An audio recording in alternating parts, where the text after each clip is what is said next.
Depois você fala.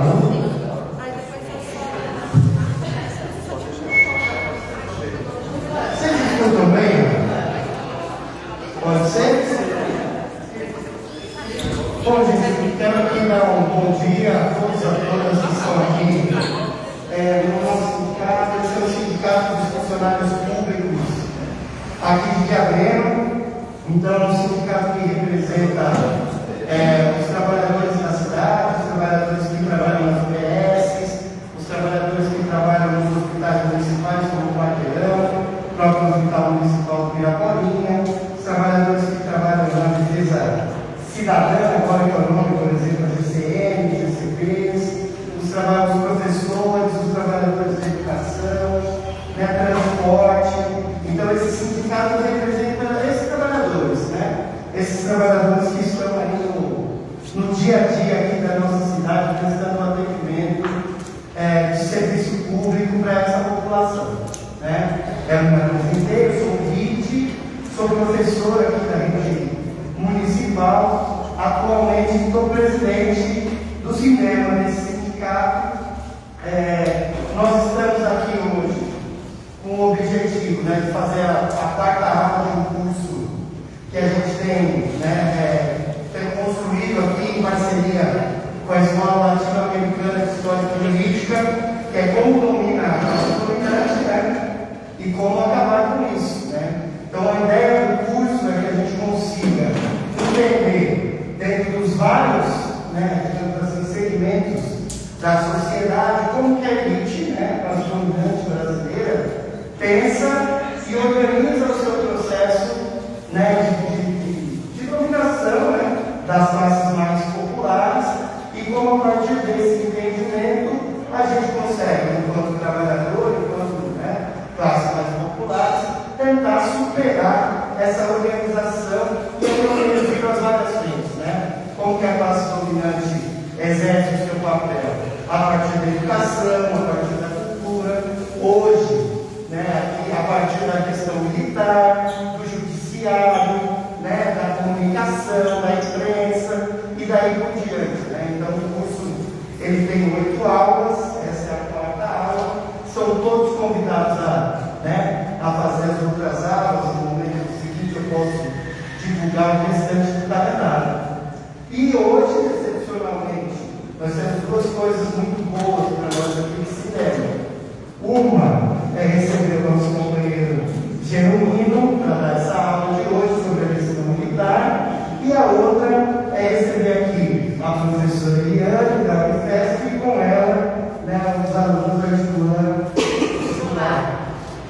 que aqui já tentando não me alongar muito, a gente tem uma parceria pessoal da minha professora Eliane já de muitos anos, desde o primeiro projeto, antes da articulação sem articulação, quando a gente começou ainda a Escola Estadual de Diadema, do Cefam, acho que ainda chamava Cefam, se não me engano, não sei se já tinha mudado para Diadema, mas desde o primeiro projeto, quando a Eliane começa a desencadear a partir da universidade ações para poder integrar a universidade ao território, que esse sempre foi uma grande questão da universidade pública aqui na nossa cidade, como que ela conversa com os moradores de Diadema, sempre foi um grande desafio, inclusive.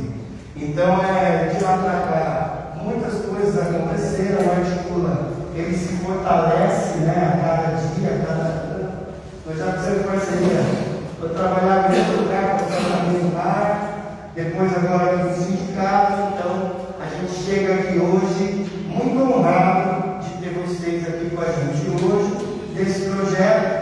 Agradecer também aqui, saudar a presença do Mário da POS do Diadema, que a gente sabe também que é um grande parceiro do Articulações também, desde lá de trás, desde o começo. Então, saudar também a presença aqui do Mário, representando aí a POS da nossa cidade. Quem não conhece, a POS é o sindicato que representa os professores do estado de São Paulo. Então, vou passar aqui rapidamente um pouco a fala para a Eliane. vai dar as boas-vindas para a gente aqui e iniciar a nossa aula de hoje de manhã. Bom? Então é isso. Bom dia. Obrigada, generosidade das suas palavras, Kit, meu coração. Agradeço, vocês terem aberto a aula para estar aqui, os alunos do cursinho, também estão, a equipe pedagógica também está aqui, agradecer a parceria do nosso núcleo, que veio direto de Botucatu, vem aqui também, é o núcleo de carreira, que tem feito várias atividades com os nossos alunos para falar sobre as profissões, a entrada profissional, são aqui nossos parceiros também. Agradecer o núcleo de cursinhos populares e agradecer o Sindema, que tem nos dado uma bolsa, todo mês, para que a gente possa fazer essas atividades, esses cursos gratuitos, que com os cortes das universidades está muito difícil de abrir, está muito difícil manter a atividade de pesquisa, ensino, extensão e até a gestão, que fica muito comprometido com tudo isso. Agradecer a eles, meus voluntários, os alunos, os bolsistas, e a Prefeitura de Diadema também veio representada. Léo, que agora Léo fez Sindema e agora está lá. Léo, vem aqui também, por favor. Está sendo também uma super parceira, Eu acho que essa é a ideia. A gente tem que conseguir articular os quatro segmentos, as universidades, escolas, serviços, saúde, que a gente tem aqui também, o poder público local, e a sociedade, os movimentos sociais, os sindicatos. Só assim a gente vai regionalmente e também nacionalmente melhorar a educação e a saúde no nosso país. É isso que a gente acredita. Obrigada, Rite. Vou passar aqui então rapidamente, pode ser? Para eles alunos. Obrigada. Bom dia, pessoal. Que gostoso estar aqui. Saí 5 da manhã para estar aqui com vocês. É uma gratidão. A gente ficou 2 anos incalculáveis, E estar aqui, conversar com os alunos, olhar rostinho por rostinho, conhecer cada um, Como a Maíra falou, eu trabalho no NUC, um núcleo de carreira, onde a gente trabalha com escolha profissional, escolha de carreira, o que a gente vai ser quando crescer. E trouxe material também para trazer um pouquinho palpável para vocês do nosso trabalho. E os livros de inteligência emocional, eu acho que é tão importante nesse período ao qual a gente está vivendo, essa inserção novamente na sociedade. Uma mãe estava falando ali, é difícil a comunicação, A comunicação parte também das nossas emoções, essa compreensão é importante e faz parte do nosso trabalho, o trabalho que a gente vai fazer aqui com os alunos, tá bom? Obrigada.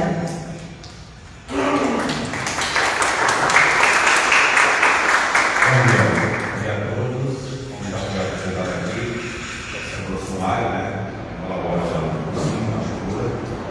Desde o começo, eu acho que você já nesse cursinho, nós comentamos, E, enfim, vocês vão ter agora a oportunidade, de assistir uma aula com o ex-deputado Genuíno, que não é história, não é história do Brasil. Ele combateu a ditadura militar, ele participou depois, enfim. E foi um processo vencedor, porque em 2002, Lula da eleição, ele já estava no parlamento já há algum tempo, E assim, o Lula conseguiu fazer uma série de transformações no país. Aumentou o número de vagas na universidade e tal, Enfim. E, ou seja, de uma certa forma, foi um movimento que eles começaram lá atrás, Eu tenho muito orgulho de estar aqui presente e tal, Estou conhecendo o Genuíno pela primeira vez pessoalmente, conhecendo você. E assim, eu tenho muito orgulho mesmo, ter você aqui. Você vai dar uma bela aula hoje para esse menino, do cursinho. E com certeza vão sair com uma cabeça diferente. Eu acho que a gente tem que participar mais da política, porque a política é aquela coisa, como diz o filósofo, Quem não gosta de política, é governado por quem gosta de política. Então, acho que vocês são jovens que têm que participar mesmo, ter mais decisivo nas decisões do país.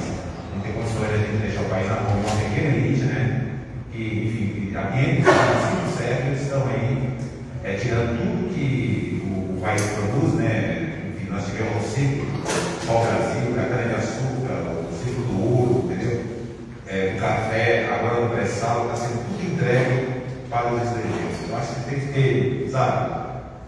se apropriar mais dessas informações para a gente defender o nosso patrimônio. É isso.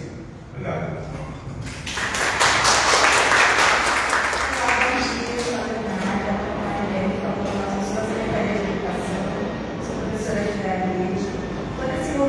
De articulações tem feito é muito bonito, né? É importante ter bonito. Nós sempre fizemos muitas coisas pela telinha, né? Online. E aí hoje a gente conhecer algumas pessoas pessoalmente é bem gratificante, é bem legal. Quero dizer para vocês, parabéns por estar num evento como esse, para conquistar espaços, né, que são nossos na universidade pública, que às vezes não sempre, é tomado por outras pessoas que têm condições de pagar. Então, parabéns por vocês estarem aqui. Continuamos aprendendo muita coisa do Genuíno. Continue nessa garra e vamos continuar. Não pode parar. Então, quando vocês ingressarem na universidade pública, quando vocês estiverem lá, continue o trabalho para que outras pessoas também entrem. Continue o trabalho de vocês, tá bom?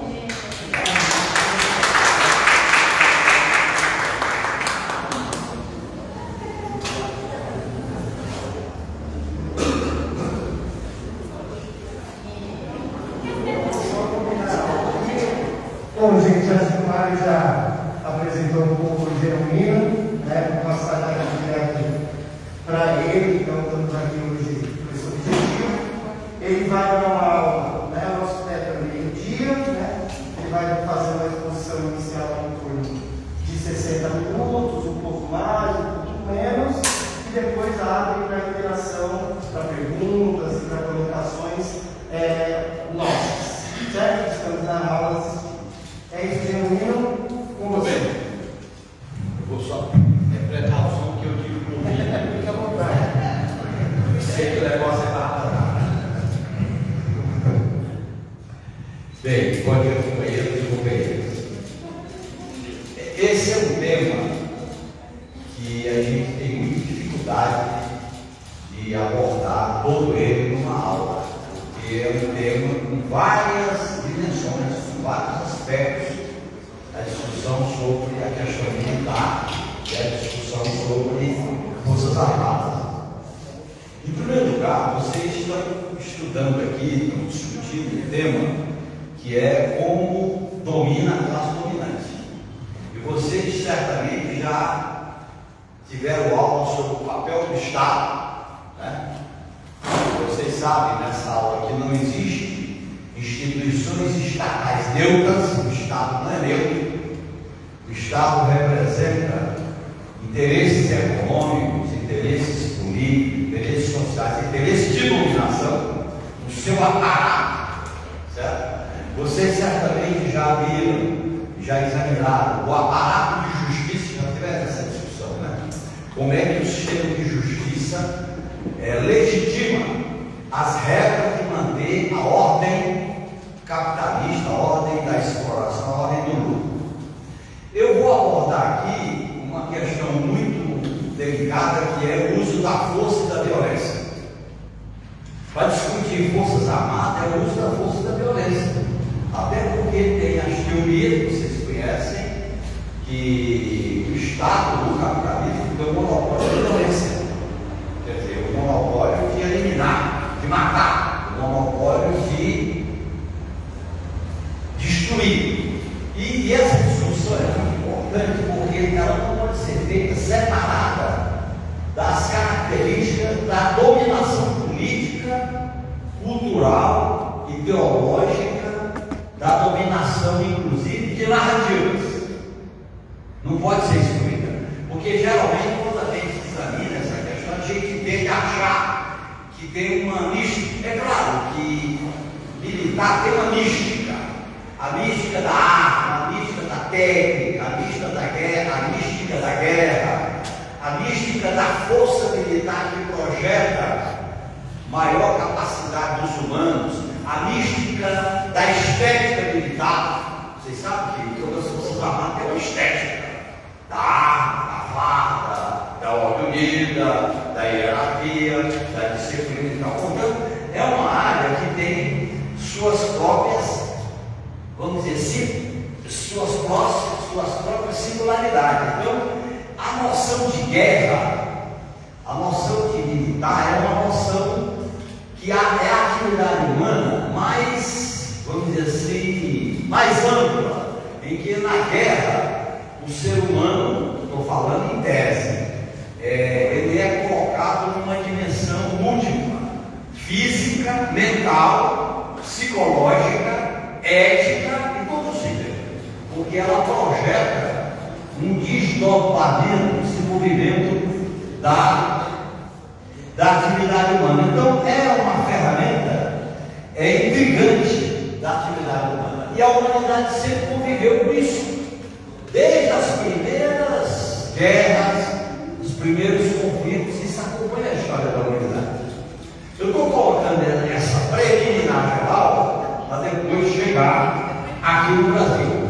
Então existe uma mística, existe o chamado ethos militar, que a gente tem que entender, seja, depois vocês vão ver porque que a gente fala em desmilitarização da segurança pública, que não pode ter isso em segurança pública.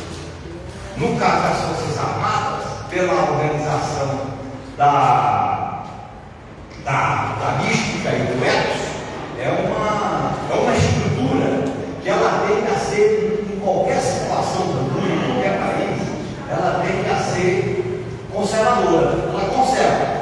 Se você pegar, por exemplo, o exército cubano conserva o status quo da Revolução Cubana, assim como o exército chinês, assim como o exército soviético, assim como o exército russo, assim como o exército americano. Então não existe, são raras as experiências de forças armadas que são revolucionárias.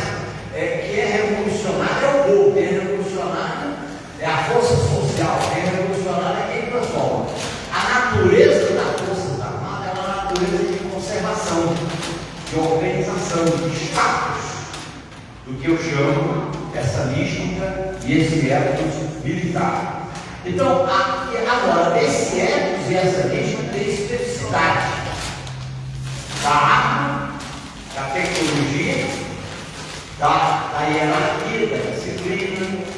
Você não vai discutir a guerra como indivíduo, você discute a guerra como uma ação coletiva, de exército, de grupo, seja a guerra de guerrilha, seja a guerra regular, seja a guerra simétrica, seja assimétrica. São várias bandeiras de como você trata a guerra. Como você tem guerra entre países, entre potências, guerra civil, que é uma guerra contra a população de um determinado país, como você tem a guerra de guerrilha, que é uma, como o nome diz, é uma guerra do pequeno contra o grande. Eu estou citando isso aí para a gente situar a questão mais geral sobre como colocar na formação do Brasil o papel das Forças Armadas. Essa preliminar nós podemos ir deixando mais claro, podemos esclarecer com vocês aqui. Veja bem, primeiro vocês certamente discutiram que a gente tem que primeiro quebrar a narrativa. O Brasil foi descoberto. Isso é uma narrativa de certa medida falsa. O Brasil não foi descoberto. O Brasil foi incorporado ao sistema de dominação, porque quando chegaram aqui, no Brasil tinha brasileiros, índios. Era em torno de 5 a 6 milhões de pessoas que moravam no litoral. Então, esse negócio de Brasil foi descoberto. Isso já é uma versão equivocada. O Brasil foi incorporado ao sistema mercantilista das grandes navegações, das potências mercantilistas, das disputas pelas colônias, pelas áreas que tinham recursos naturais, minério, enfim, açúcar, etc. Então, a primeira coisa, esse processo de colonização do Brasil foi um processo, foi uma espécie de pacto muito violento. O Brasil nasceu, o Brasil se formou numa realidade de dominação, agressão, eliminação e violência, seja pelo lado militar, que no caso eram as forças milicianas representantes da coroa, no período colonial, seja pela força da Igreja Católica, no processo de catequização das populações nativas, seja pelos foi que se dá a principal dominação, vocês certamente viram isso, que foi a implantação aqui no Brasil do escravismo. Durante mais de 3 séculos, a escravidão foi a base material. O Brasil construiu dentro do tripé: a base material da escravidão, a base material da grande propriedade da terra, capitanias hereditárias, até chegar na lei de 1850, a lei das terras, que consagrou o latifúndio da grande propriedade, e a produção mercantil para fora do Brasil. Foi um assunto num determinado tempo e depois o outro. Este processo de dominação econômica e política, ele não se deu pacificamente. Porque se prega na história, ele se deu pacificamente. Não se deu pacificamente. Se deu através de mortes, se deu através de violência, de prisões, se deu através de eliminação, se deu através de um pacto doloroso. A formação do Brasil foi produto de um pacto doloroso, sangrento, violento, e que as primeiras grandes vítimas foram os indígenas, que está até hoje a questão não resolvida. Depois foram os escravos, que foram trazidos para cá, né? E depois a parte da população camponesa, que foi habitando determinadas regiões, determinadas cidades.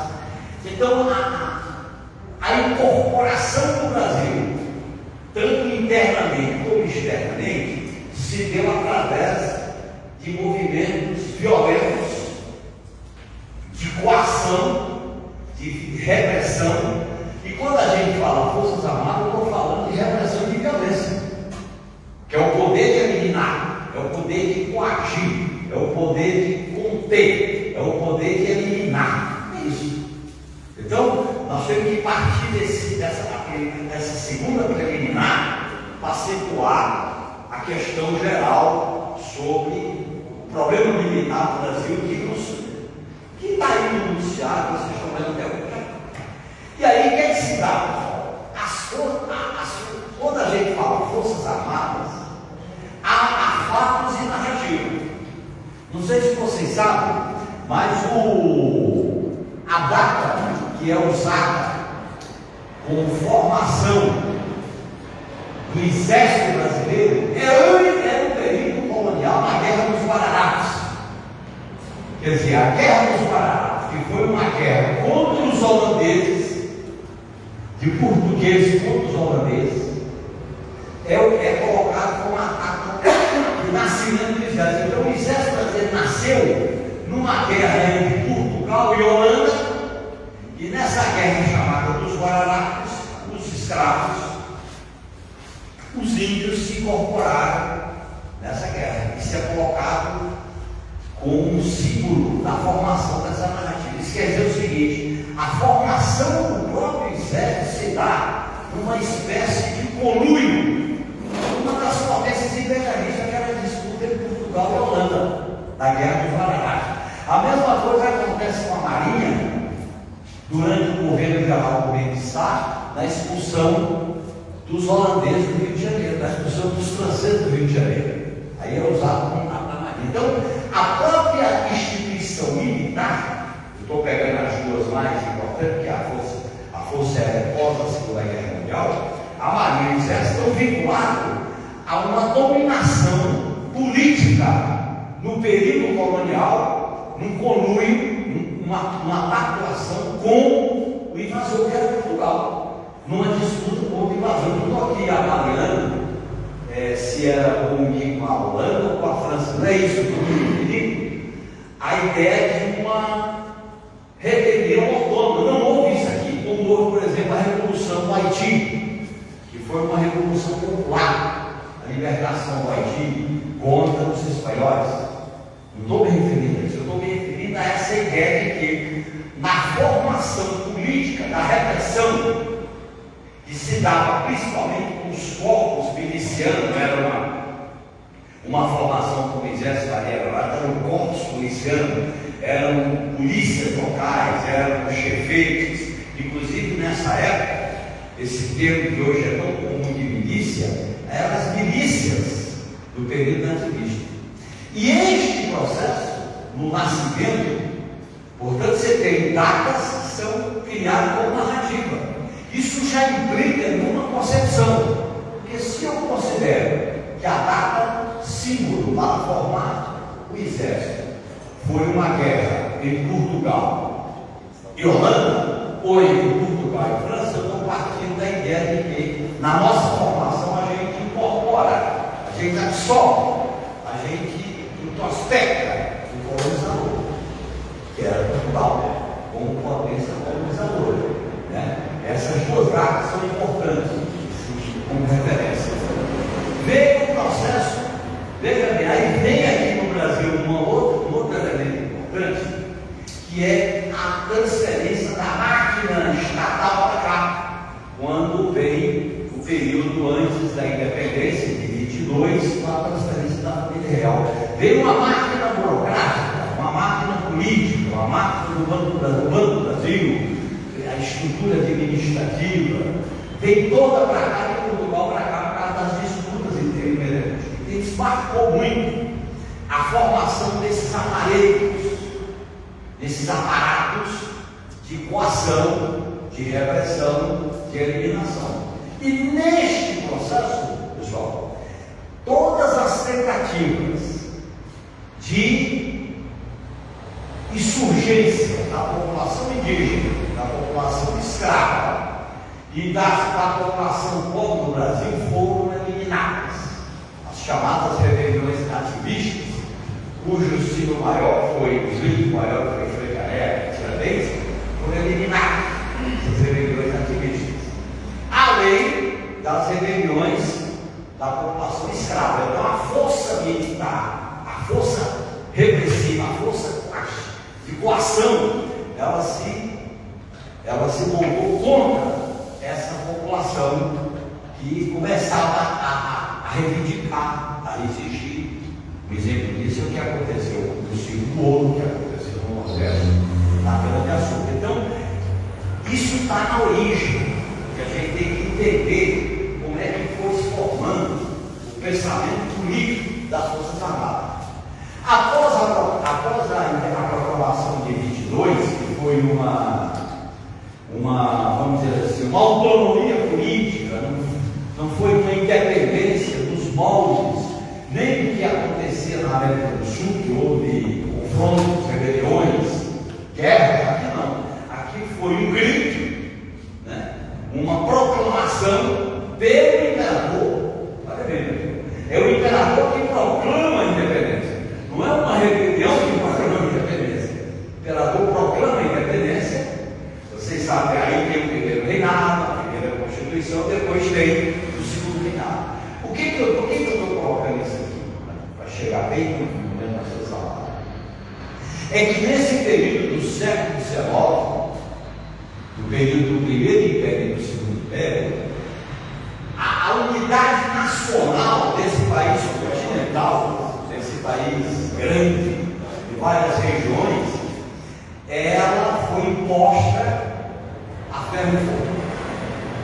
Então, todas as tentativas de rebeliões sociais, rebeliões republicanas, rebeliões iluministas, rebeliões por autonomia, foram eliminadas a ferro e fogo.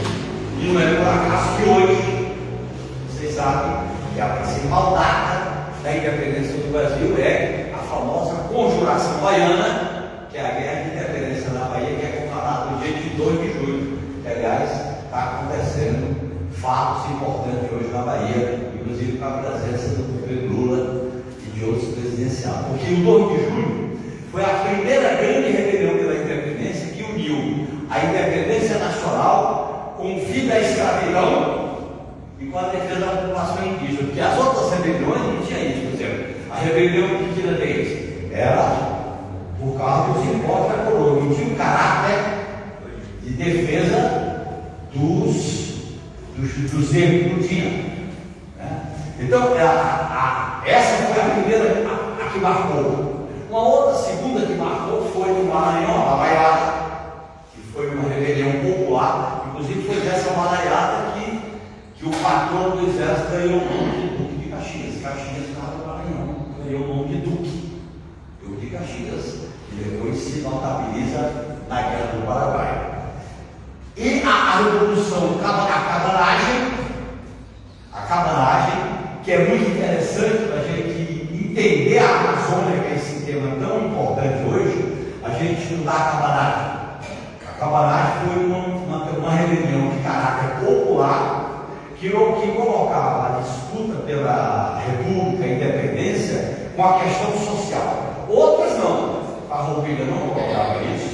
A Revolução Pernambucana de 1817 não colocava isso. Agora, a cabanagem colocava. A Revolução Praieira também colocava. Então você tinha, e todas essas rebeliões, elas foram eliminadas a ferro e fogo, eliminadas, o termo correto é extíncas, criaram uma invisibilidade no sol. O Brasil tem uma história de invisibilidade e esquecimento, porque quando a gente estuda essa história da formação do Estado Nacional, isso não é colocado. É como se o Brasil tivesse representado pelo imperador, por Dom Pedro I, por Dom Pedro II, e não por essa resistência coletiva que existiu com muitos heróis e heroínas nesse processo da formação da unidade nacional, principalmente no segundo império. É daí que eu estou citando isso aí para depois chegar na questão militar de hoje. E não é por acaso que a própria República, veja bem, tanto na escravidão, que foi com a lei Áurea de 88, como na questão da República, você tinha duas tendências no Império. Você tinha os republicanos radicais e você tinha também os abolicionistas radicais. Tá certo? Agora, predominou o quê? Predominou tanto na República como na abolição o caminho da conciliação, o caminho de mudar alguma coisa para que nada mude. Tanto que a República não foi fruto de uma rebelião popular, foi fruto de um golpe militar, em que o Marechal Deodoro proclama a República. Assim como a própria luta pela independência não foi uma luta popular, foi uma proclamação da Vale do Ipiranga, e se criou toda uma narrativa, toda uma história para dizer Dom Pedro I como herói, Dom Pedro de Ipiranga, independência ou morte. Isso ficou como uma narrativa na história que vai formar corações e mente ao longo do Brasil. Então, essas observações que eu estou fazendo aqui para vocês, me coloca a primeira conclusão. As Forças Armadas, elas nasceram numa visão conservadora, autoritária, vinculada a um Estado repressor, inclusive na República, com a proclamação da República. Por isso, pessoal, que as duas grandes batalhas que marcaram a formação do Exército, não é por acaso, uma é a Guerra do Paraguai, que foi uma disputa com a Revolução Política e Econômica do Paraguai, e a outra, pessoal, o maior massacre social que esse país viveu, que foi Canudos. Foi Canudos. Olha bem, Canudos está na origem, né? Canudos está na origem. E a Guerra do Paraguai, dirigida por Duque de Caxias, que virou o patrão do Exército, e Canudos, que foi um massacre da população portuguesa no interior da Bahia. Então, essa vinculação das Forças Armadas com a repressão, com a espécie de. Deixa eu deixo bem claro para vocês. As Forças Armadas se colocam como se eles fossem os fundadores da nação. Como se fossem os fundadores. Pode falar, não pode falar. Como fosse eles vêm antes da nação. Quer dizer, antes de 22 já tinha exército armado por essa narrativa da Guerra dos Guararapes. Deixa eu pegar a data aqui, só para vocês terem uma ideia. A Guerra dos Guararapes é de 1658 e a expulsão dos franceses do Rio de Janeiro é de 1567. Veja bem, no século XVI e no século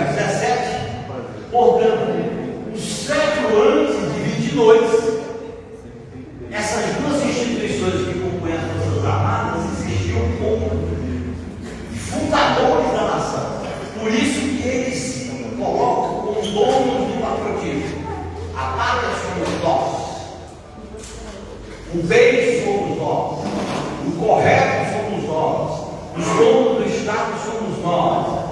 Podemos adiar a eleição ou não adiar a eleição. Estamos acima de tudo e de todo. É uma concepção política, autoritária, mitológica, que está vinculada com fatos e também com narrativa. Como se o patriotismo fosse sinônimo, tivesse dom. E eles construíram isso, pessoal, ao longo das constituições brasileiras. O Brasil teve 6 constituições republicanas e uma constituição que foi de 23 do Império. Então, das 7 constituições, 6 republicanas e uma do Império. Todas elas consagram na Constituição o poder tutelar, o poder moderador das Forças Armadas. Nas 6 constituições republicanas, a da Proclamação, a de 34, a de 37, a de 46, a de 67 e a de 88, da qual nós participamos, são constituições que garantem o poder das Forças Armadas para defender a lei e a ordem. O que é lei e ordem? Lei e ordem é tudo. Não é a defesa externa, não é a defesa do país, não é a defesa do espaço aéreo, não é a defesa das fronteiras, não é a defesa do vale. É a ordem. Que ordem é essa? É a ordem imposta pelo sistema capitalista. Por isso que vocês olharem o artigo 142 da Constituição, diz: Forças Armadas são instituições nacionais, permanentes, organizadas com base na disciplina, para defender os poderes constitucionais, para defender os poderes constituídos, e a lei é a ordem. O que é a ordem? Ordem tudo. Se resolver invadir uma favela, invadir um acampamento, invadir uma fábrica, é ordem. Está subvertendo a ordem, tem que invadir. Então isso é o que a gente chama tutela. É um poder tutelar do ponto de vista político. Quer dizer, é o mito do poder moderador. O que é o mito do poder moderador? O Brasil se constituiu nesse período de Império do século XIX com a ideia do poder moderador. O imperador defendia o poder moderador. E é esse mito do poder moderador, o poder acima do princípio que as revoluções da era moderna instituíram, que é a supremacia do poder popular. Quer dizer, o poder humano do povo só pode ser exercido diretamente ou indiretamente pelo povo. Foi quando se rompe a era grega dos oráculos, dos papas, dos intelectuais para o poder que emana do voto popular. É a soberania popular através do voto ou através da ação direta. Este princípio sempre foi contrariado, e não é por acaso que você tem hoje um debate no Brasil sobre o processo eleitoral. No fundo, não é sobre a eleição, não é sobre o governador, é sobre o respeito à soberania popular. E por que teve um tom? Porque a soberania popular foi violada através do golpe de Estado, como 64, como 2016, aqui e continuar. Então, veja bem o que é o mito do poder moderador. O mito que veio, que é uma herança do Império. E o Brasil foi construir esses mitos do poder moderador. Como fundamento do poder moderador vem a politização das Forças Armadas. Existe um princípio em que a guerra é a continuação da política por outros meios, e quem dirige a guerra é a política. Na hora que a arma dirige a política, acabou com a democracia.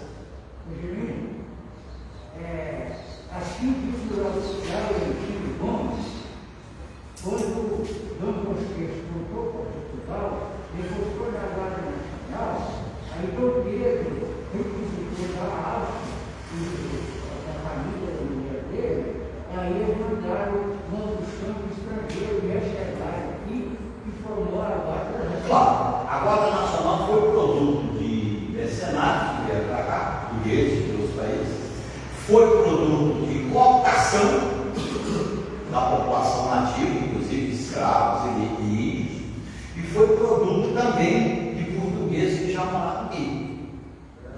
Por isso que eles dizem, olha bem, pessoal, por isso que para essa narrativa que o Santana está colocando aí, é tão importante dizer que a fundação do exército foi na Guerra dos Guararapes, que tinha português, índios e negros. E tem gente da esquerda que considera isso muito importante, que é exatamente um absurdo você associar a fundação de uma instituição militar como o exército a uma guerra de 1568, 1658, a Guerra dos Guararapes. Era disputa pelo açúcar entre Portugal e holandeses. E a gente legitima o colonizador. Então houve um processo de legitimação do colonizador. Essa legitimação do colonizador veio com a proclamação de 22. Inclusive, vocês sabem disso, o Brasil pagou 3 milhões de libras pela indenização de Portugal com a independência de 22. Porque interessava ao capitalismo inglês, que dominava o mundo, mudar as relações econômicas e paulatinamente ir abolindo a escravidão.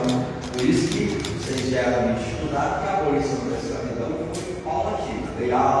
A Lei Áurea foi produto da lei do sexagenário, da lei do ventre livre, até chegar em 88. Tá certo?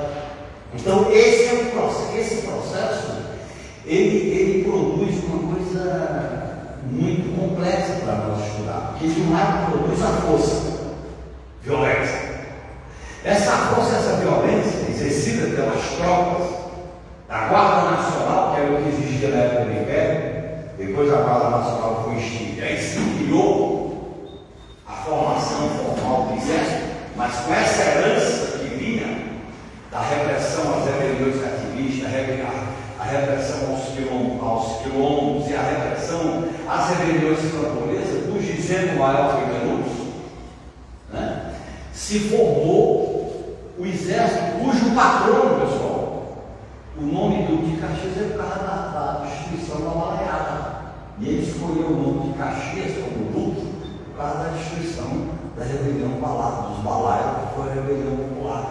E ele, esse mito gerou esse fenômeno que há hoje, que é a politização das Forças Armadas. As Forças Armadas se politizam, porque inclusive o chefe do exército era o ministro do Império. Era ministro do Império, se ele era politização do ministro do Império. Mas qual é vamos dizer assim, a argumentação toda? É que o povo brasileiro é um povo frágil, porque é produto, como diz o vice-presidente da República, da malevolência do índio, da magia do negro e do velho. Então é um povo vira-lata, um povo frágil.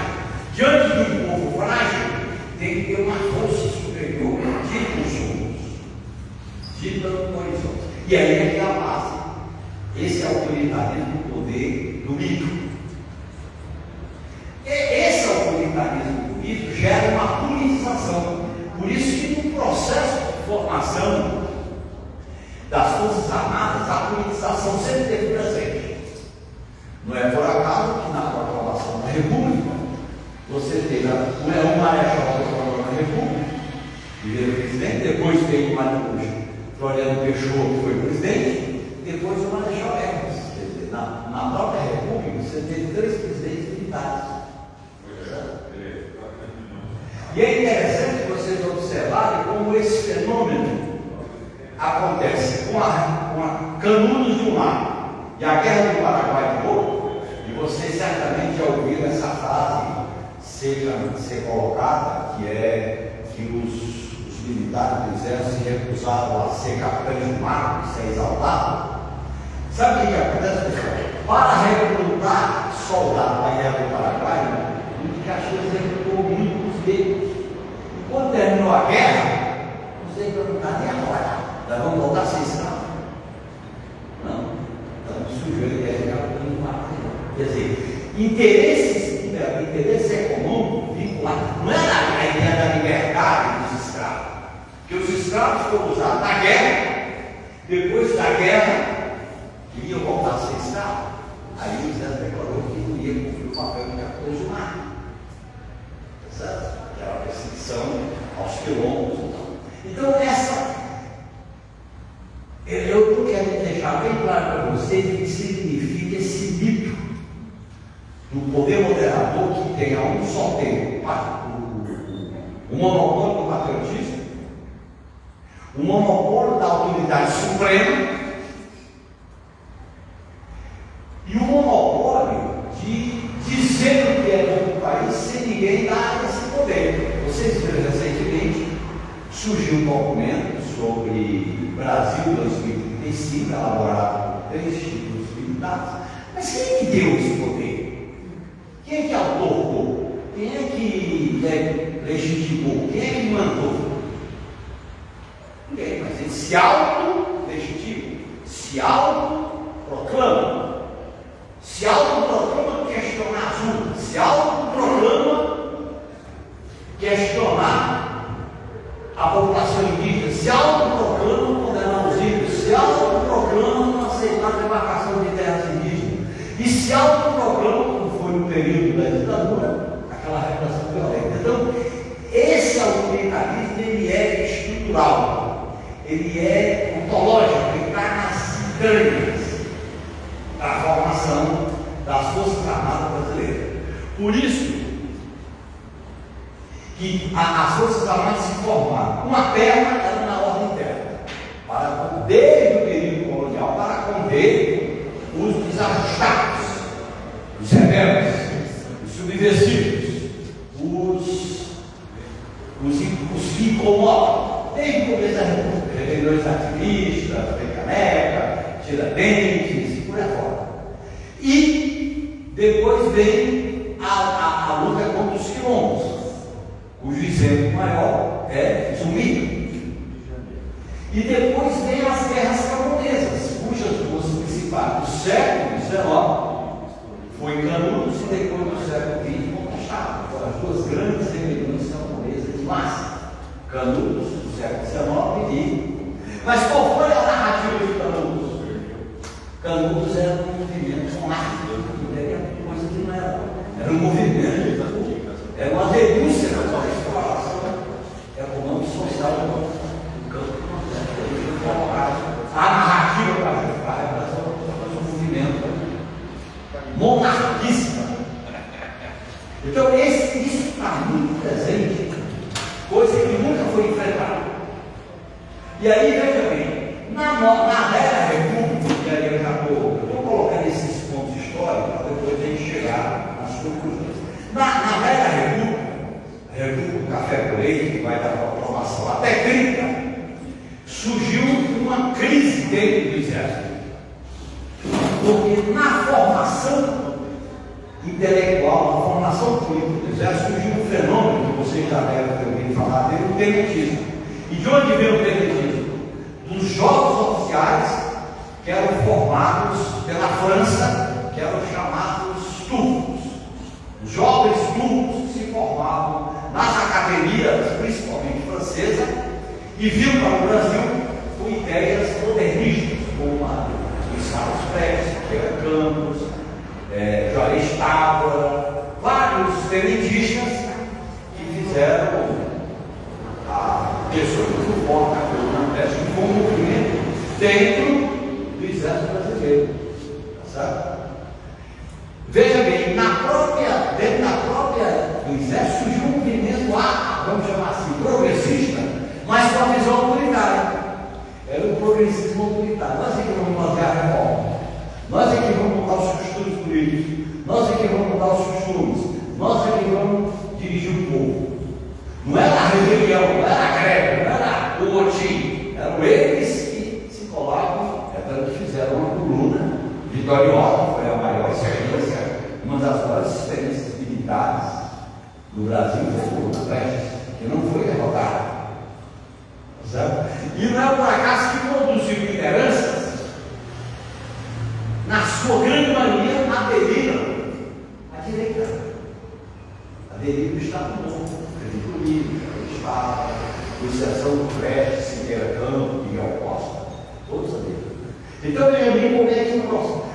quando vem a modernização do Estado brasileiro, que foi a partir de 30, com o processo anterior, que já se desenvolvia numa crise militar, tem várias crises militares, desde o Rio Forte, rebelião de 24 em São Paulo, Miguel Costa, depois a própria Coluna Breve, na década de 20, 3 rebeliões.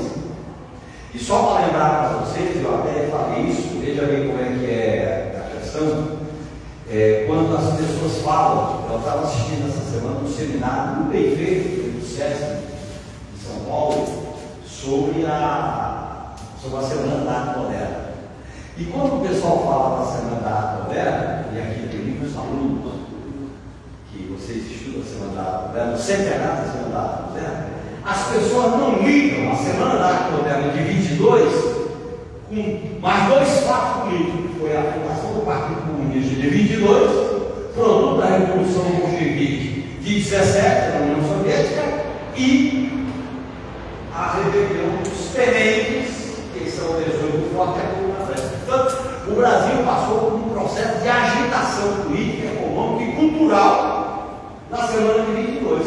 E é interessante que quando se discute a semana de 22, pessoal, e essa discussão está acontecendo no SESC, se algum de vocês estiverem até terça-feira, quando se discute a semana de 22, não é por acaso que o principal escritor negro não é colocado na semana de 22, chama-se Lima Barreto. Não é por acaso. Quer dizer, a semana da arte moderna é uma coisa progressista, avançada, mas não incorporou na riqueza cultural da semana de 22 a dimensão de enfrentar o escravismo estrutural. Não estou nem falando dos direitos das mulheres, isso é consagrado o direito de voto em 34, depois da Revolução de 30. Entendeu? Está ficando claro, pessoal, essas coisas aí para a gente situar. Eu estou tentando situar historicamente para não ficar. Então, as Forças Armadas, pessoal, a partir da crise com a Revolução de 30, com a modernização autoritária do Estado liderada por Vargas, e o principal enfrentamento foi contra a elite conservadora de São Paulo, com 32. Vocês já viram que, né, São Paulo não tem a avenida Getúlio Vargas? Vocês já encontraram a avenida? Não tem. Não tem, porque 32 foi a negação da Revolução de 30 pelo que ela tinha de progressista. E um líder político de Minas Gerais, Antônio Carlos, proclamou a grande frase: façamos a revolução e o povo faça. Como o Brasil estava indo uma revolução social, com a Semana da Arte Moderna, com a primeira greve geral dirigida pelos anarquistas de São Paulo em 17, pela rebelião dos tenentes e as consequências de Canudos, com a repercussão da obra de Euclides Acunha, havia um processo de insurgência no Brasil. E como é que esse processo foi coagulado? Através da Revolução de 30, com esse tema: façamos a revolução e o povo a faça. Que a coisa caminhava para um processo de. Então, toda vez que amadurece as soluções para uma ruptura, a classe dominante se antecipa e diz: opa, não vamos deixar a água concordar, o copo virar. Então, isso, e as Forças Armadas exercem esse poder tutelar. Após 30, tem um fato que é fundamental para a gente estudar essa história, que foi a disputa no Brasil entre a Primeira e a Segunda Guerra Mundial, e principalmente a Segunda Guerra Mundial, a disputa entre as tropas, né, aliadas e as tropas do fascista. E aí tem uma disputa pesada. E o Brasil entra na guerra corretamente ao lado das tropas aliadas. Só que isso gerou uma subordinação das Forças Armadas à hegemonia americana. Porque a Segunda Guerra Mundial produziu para os Estados Unidos uma hegemonia política, ideológica, cultural e econômica no mundo. O imperialismo inglês, que foi dominante no século XIX, Ele entra no processo de enfraquecimento e emerge do imperialismo americano. E na Segunda Guerra Mundial se estabeleceu uma aliança política, militar e ideológica e tal. E o Vargas foi o condutor desse processo, em que ele foi, ora, e é interessante ter essa personalidade dele com os militares, ora ele foi nacionalista, ora ele foi repressor, ora ele foi conivente. Quem que gerou isso? O tiro no peito do suicídio, porque não gerou uma revolução popular. É interessante a gente observar isso, quer dizer, o Vargas, diante daquela crise com os militares, por causa da disputa pós-Segunda Guerra Mundial, em vez de ele chamar o povo à rua, ao movimento, à rebelião, ele se auto-impõe no tiro no peito, características do oligarca, do líder político. Eu não estou desmerecendo o papel do sujeito do Vargas, eu estou só destacando como é que a coisa se desenvolve. Veja bem, o cara moderniza o Estado, faz uma aliança com os militares, inclusive ele convidou os tenentes para incorporarem o governo dele. Inclusive o Miguel, o Siqueira Campos, que é o Parque Siqueira Campos, era uma liderança importante aqui em São Paulo, interventor aqui em São Paulo, Juarez Pablo no Nordeste, Juraci Magalhães, né? Eram lideranças progressistas. Mas a oligarquia, aí é que entra o problema, a oligarquia vinculada à terra, vinculada à questão do mercantilismo, vinculada à defesa da escravidão, não queria esse tipo de progressismo. Aí quando eu falo da escravidão, é que a proclamação da Lei Áurea não produziu mudanças na incorporação dos negros à cidadania. Não incorporou, porque foi uma abolição pactuada por cima.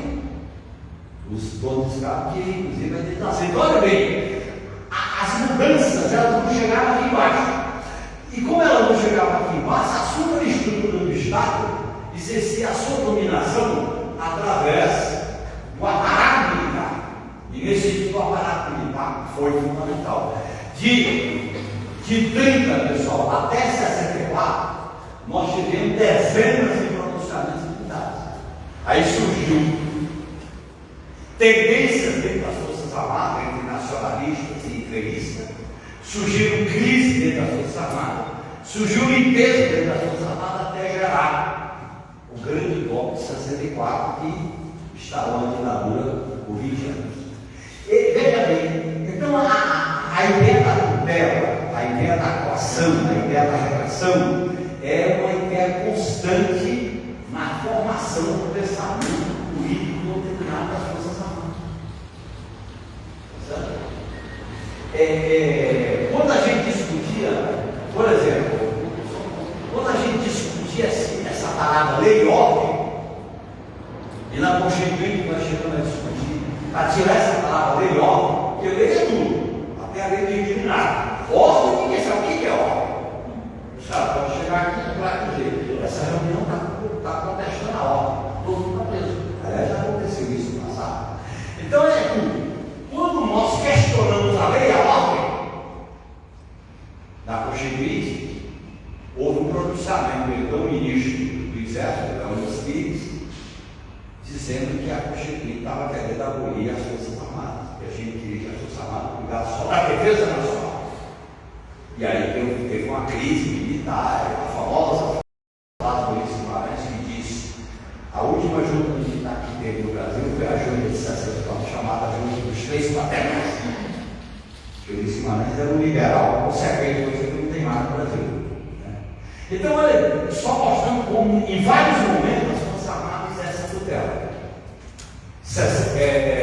Durante a década de 40, na oposição, derrubaram o Getúlio em 45, o Getúlio se recolhe, elege o Dutra, que era militar, gosta dele, do Getúlio. Aí o Getúlio, olha bem, o Getúlio se refugia, e aí ele, senador, ele vai para a Magé. Aí volta e se aguenta. Só que ele resolveu peitar aquelas propriedades com duas leis, só duas. Dobrou o salário mínimo de 100% e criou a Petrobras. E aí a Petrobras. E Curitiba, e os militares disseram: ou renuncia ou ajeitar o golpe. Aí o Getúlio deu desconfeito e adiou o golpe por 10 anos. O tiro no peito do Getúlio adiou o golpe por 10 anos. Que era de 54 a 64. E aí você tem o processo de crise de 64, depois teve a eleição de Juscelino. E qual foi a manobra que o Juscelino fez? É interessante que isso tem a ver com o ABC aqui. O Juscelino é o seguinte: eu vou me distanciar dos americanos e vou trazer o capital alemão, o capital japonês para a indústria comunista. Aí ele fez construiu o Brasil, criou a ideia de um Brasil de autoestima, Bossa Nova, Copa do Mundo, todo o samba, aquele período áureo que foi o período de Juscelino.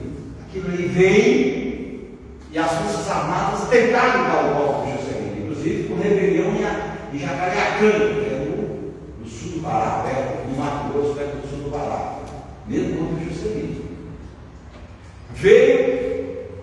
Aí veio Chico. Vocês conhecem esses fatos já, né? Estou só tentando ligar com a tutela militar. Veio o Jânio com um discurso moralista, algo parecido com o que aconteceu no Brasil com o Collor, Vassourinha, né? O nome da vassoura. Ele renunciou o que queria para ele, aí deu o quê? Crise política. Aí os militares impuseram uma solução, que é o parlamentarismo às avessas. Quer dizer, para diminuir o poder do Jânio. Qualquer semelhança com o que está acontecendo hoje é mera coincidência, que é o tal do seu presidencialismo. É o seu presidencialismo. Quer dizer, tira por quê, pessoal? Porque na nossa América, as grandes mudanças sempre tiveram grandes líderes. Nos Estados Unidos, com vários, com Roosevelt, com Lincoln, certo? Na Argentina nem se fala com Perón, na Venezuela, na Argentina, sempre a formação dos países da América tem aqueles líderes que alguns criticam como se fossem líderes populistas e tal, que é um equívoco. É que essas lideranças representam uma expressão de mudança. E aí o Brasil teve duas grandes lideranças que marcaram a história. Foi o Getúlio, na década de 50, e agora o Lula, que está diante dessa encruzilhada. Nós estamos na encruzilhada. Não vai ser fácil essa vitória após o governo. Encruzilhada. Então essas encruzilhadas, elas acontecem tendo como poder de fundo a força militar. Porque as Forças Armadas se transformaram no bastião da ordem a favor dos grandes proprietários, dos grandes burgueses, dos grandes banqueiros. E aí aconteceu uma mudança qualitativa, que foi uma aliança com os americanos, principalmente a partir da Segunda Guerra Mundial. O que aconteceu em 64? A Marinha está se explodindo. E o seguinte eleito em 65 para o presidente da República. Juscelino tinha. Aí, antes que chegou a eleição, eles ganharam. Não, em 64 a disputa era entre Juscelino e Lacerda, ia ser uma disputa pesada. Os dois apoiaram o golpe, os dois se ferraram. Quer dizer, os dois se ferraram, tanto Lacerda como Juscelino, né? Vocês se lembram disso? Então, veja bem como em última instância, o poder político da história da República, que veio do Império, foi depositado no papel das Forças Armadas como tutela política. E essa tutela, pessoal, ela é exercida com autonomia. Os assuntos militares são assuntos dos militares, não são assuntos civis. O que é defesa nacional? Um país como o Brasil, continental, com várias culturas, com várias universidades, faz fronteira com 12 países, sem guerra nenhuma, é uma nação que se projeta pelo tamanho, pela riqueza, pelo potencial que tem e pelo mercado. E aí, nessa potencialidade, eles se colocam como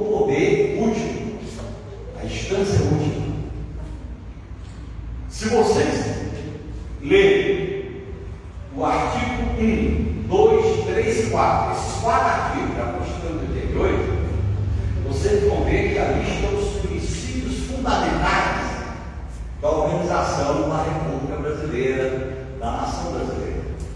É o 1, 2, 3 e 4. Princípios esses que rompem com a ideia da tutela e da autonomia. Então veja bem, a crise de 2016, que produziu essa monstruosidade que está aí, foi mais um exemplo do exercício da tutela. Tanto que os militares aproveitaram a eleição e montaram no cavalo do capitão, mesmo o capitão tendo sido punido, exerceram a tutela sobre o Supremo Tribunal Federal, exerceram a tutela sobre o Congresso Nacional e fizeram uma aliança com os grandes meios de comunicação. E aí geraram essa situação que está aí. E aí eles estão resistindo em não abrir mão desse poder que foi produto do golpe de 2016. Entendeu? Quer dizer, então aí entrou um elemento novo, que é a militarização do Estado. Essa militarização, só para vocês terem uma ideia, a FUNAI, das superintendências, os militares controlam 19. Das 39 superintendências, eles controlam 19. O INCA, várias instituições são controladas, é uma militarização. Nós é que sabemos governar, nós é que sabemos a ordem, nós é que temos o domínio, nós é que temos fazer coisa. Então isso gera uma deformação. Por quê? Porque a política ela é criminalizada. Quando você criminaliza a política, ou pela justiça ou pelos militares, você está dizendo o seguinte: a soberania popular não é soberana. Quer dizer, então a ideia de que o poder emana do povo que leva a mulher tem que ser quebrado. Entendeu? E é isso que está em jogo, é isso que está em jogo. Nós estamos vivendo o pano de fundo dessa crise. Está em jogo nesse momento. E quando eu estou falando de soberania popular, pessoal, não é só o voto.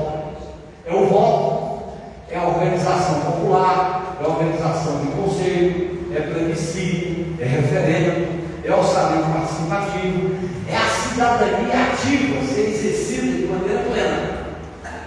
Porque são os humanos que têm o poder de dizer o que o país tem que ser. Não é o oráculo, não é o papa, não é o sábio, não é o juiz, não. É o povo que pode ser. Então, quem é que funda uma nação? É o povo. Quem é que funda o Estado? É o povo. Aí é que entra o problema. Grave. Você não pode falar, você não pode falar hoje de um país socialmente democrático se você não incorpora as mulheres, os negros, os indígenas, os quilombolas, os jovens, negros e negras, e a comunidade LGBT+. Se você não incorporar esses sujeitos, você não tem um país profundamente democrático.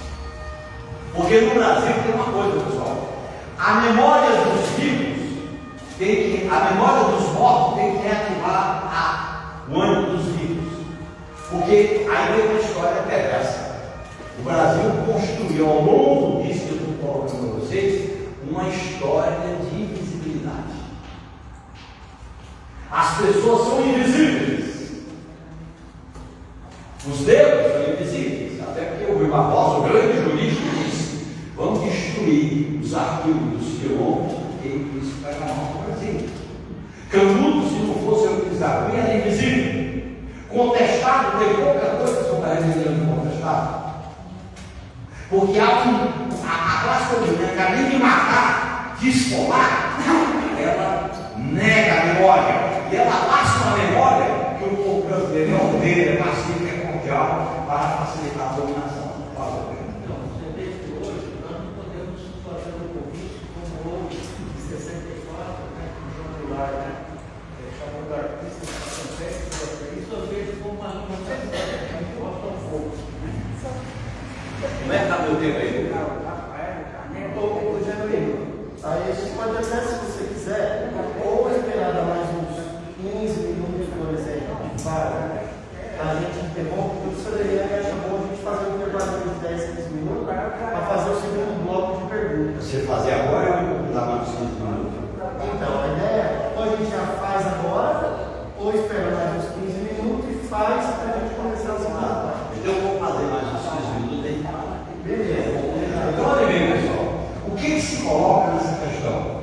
Você tem, eu quero deixar bem clara essa ideia que nós criticamos das Forças Armadas, ter um monopólio do nacionalismo. O que é uma nação? Nação não é território. Nação não é fronteira. Nação não é governo. Nação é uma comunidade de destino. Como é que você pode falar nação se você tem um apartheid social? Se você tem 33 milhões de pessoas passando por cima? Como é que você pode falar em nação do feminicídio? Como é que você pode falar em nação do que acontece na Amazônia? Não é. Então a nação está fraturada. E nós temos que recompô-la. E aí, qual é o caminho dessa pergunta que você nos discutiu na aula? Como derrotar a classe dominante que domina? É através de mudanças estruturais profundas. Se não derrota, vai se dando um jeitinho. E aí entra uma questão chave.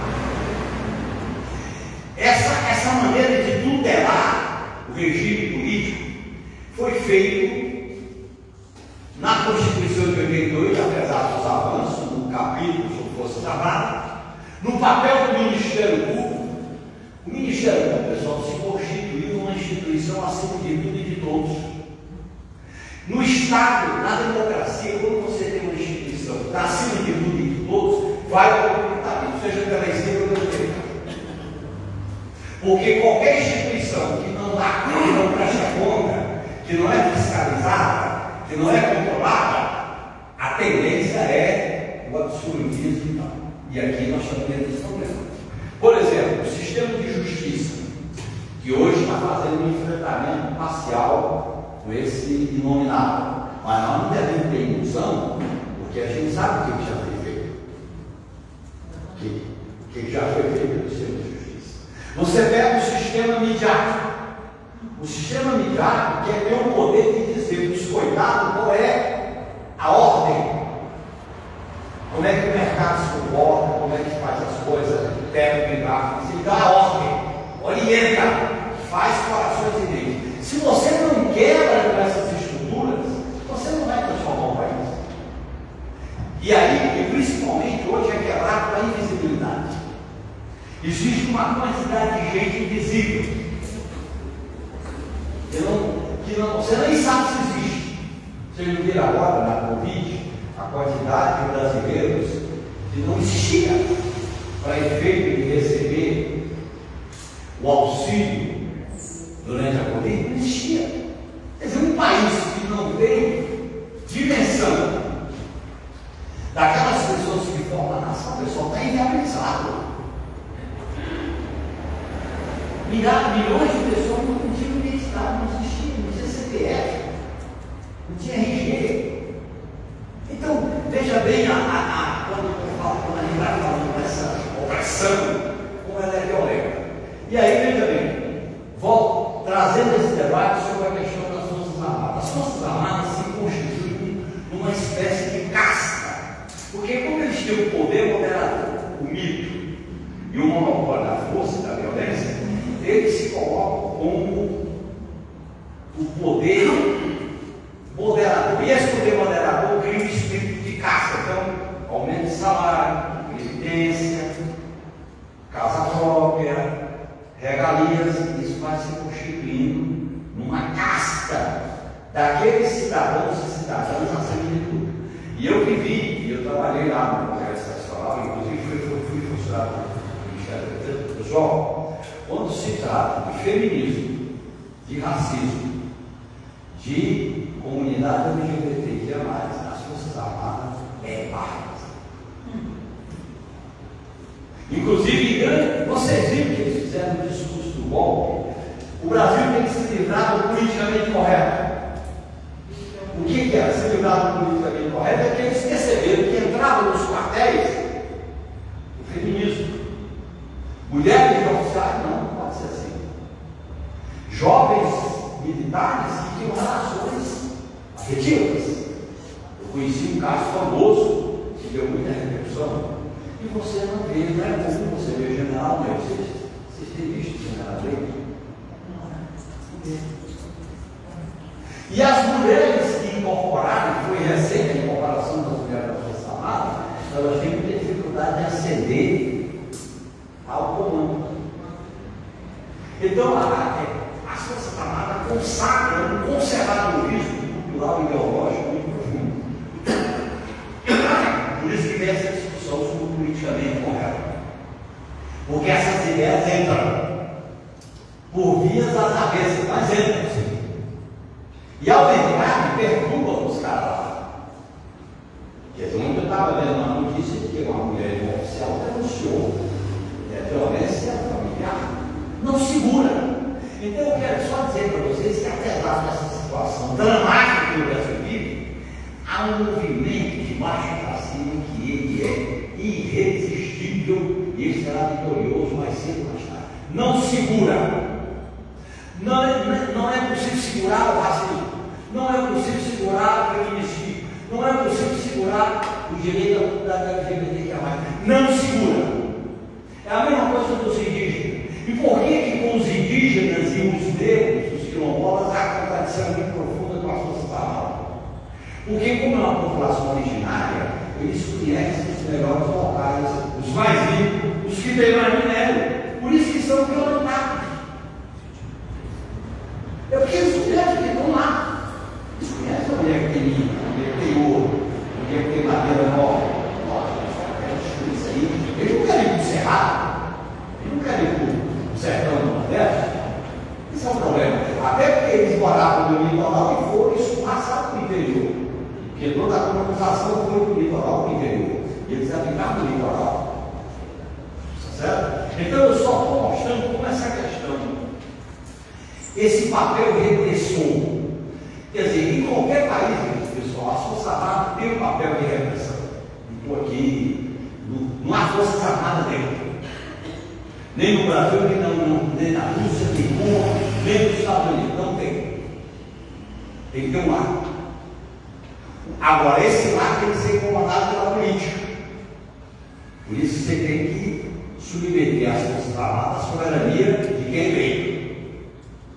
E aí você tem que discutir parâmetro de uma política de defesa. Como é que você pode falar em defesa nacional em um país fraturado? Não é defesa nacional. Então, a fragilidade do povo tem a ver com defesa nacional. 2. O acesso à tecnologia de ponta é defesa nacional. 3. Boa relação com os vizinhos. Defesa nacional. 4. O aparato administrativo é defesa nacional, tem que estar submetido ao povo. Orçamento, salário, regalias, etc. E por último, o que é? O Brasil não tem guerra com o país. O Brasil não tem conflito militar. Por que você fala em defesa nacional? Para uma questão, o que é soberania nacional? Não é hastear a bandeira que está o nacional. Soberania nacional é você ter autonomia para dizer sim ou não. É isso. Você chega numa mesa e diz, eu digo não, e banco. Ou então eu digo sim, que quer. Para isso, o que você tem que ter? Tecnologia sensível. Não sei se você tem a base Alcântara. Segundo, você tem que ter parque industrial. Que está tudo falindo tudo.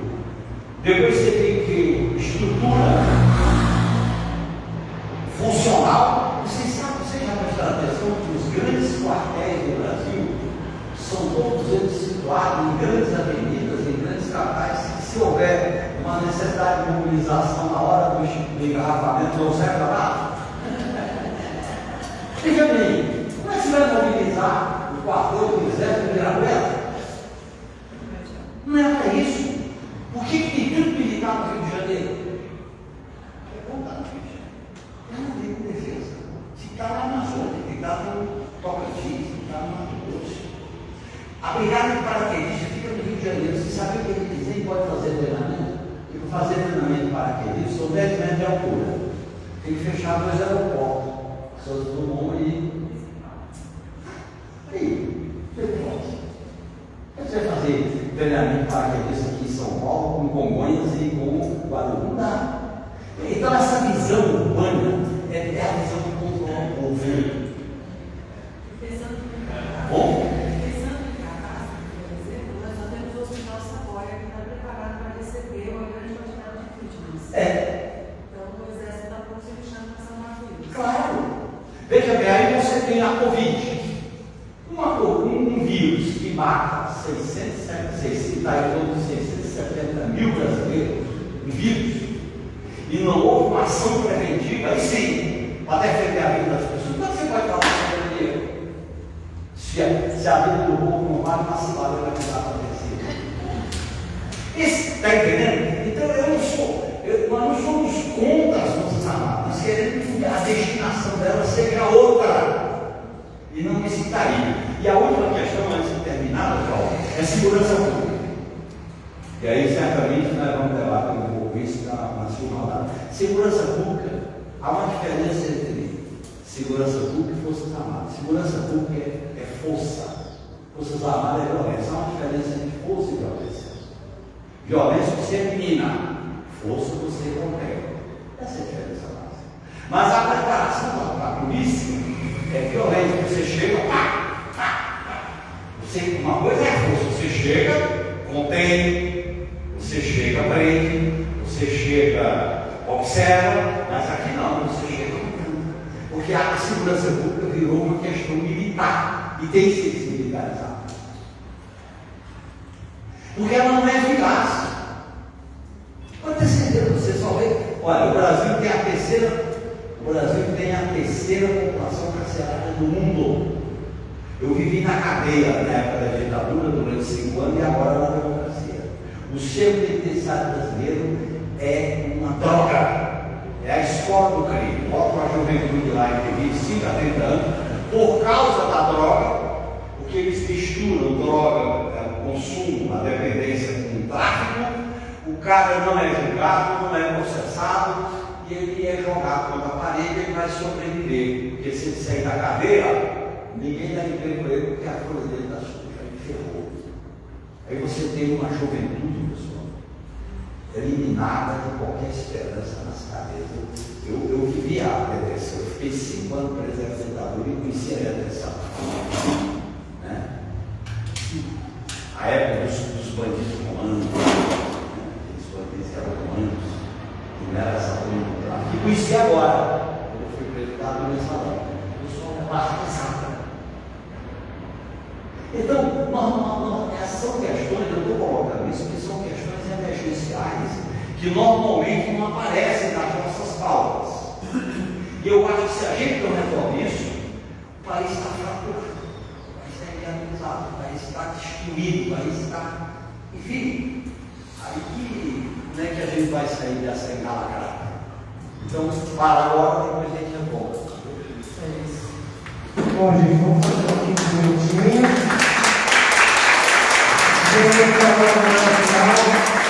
Tanto lá ele foi angustiado, né, por ter lutado contra a ditadura militar, quanto recentemente, o processo do mensalão também, ele foi extinto, né, e você foi vítima, na nossa perspectiva, de 2 injustiças irremediáveis que o Estado brasileiro fez com o companheiro que está aqui hoje presente.